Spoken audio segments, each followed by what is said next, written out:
Ils sont plus de 60 Guinéens composés de presque toutes les tranches d'âge qui vivent des moments de tension en Ukraine depuis des semaines. Pour protéger et sauvegarder la vie des Guinéens, une enveloppe financière de 103 000 $ a été offerte par le président de la transition afin de faciliter leur déplacement dans les pays voisins. Une somme dont la répartition suscite assez de confusion sur les réseaux sociaux. Sur le sujet, le ministre donne des précisions.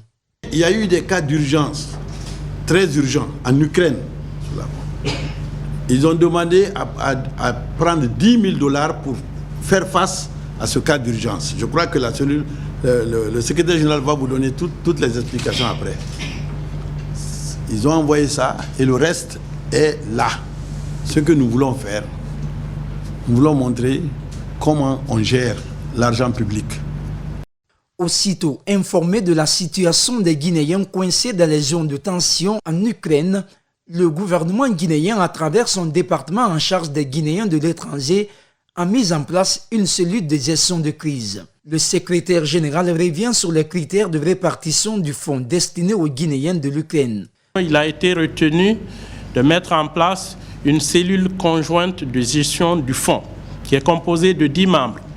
3 membres donc représentant nos 2 ambassades et 7 membres du Conseil des Guinéens de l'étranger. Donc ils sont largement majoritaires. Ce sont eux qui sont chargés de recevoir les besoins et de décider de l'orientation à faire de l'argent, encore une fois.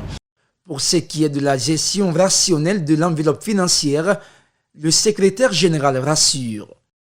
Rien ne se décide ni par Monsieur le ministre, ni même au niveau de la cellule de crise basée à Conakry ici. Tout se fait en concertation entre nos missions diplomatiques et le Conseil des Guinéens de l'étranger. Selon le département des affaires étrangères, 65 Guinéens identifiés sont suivis au quotidien.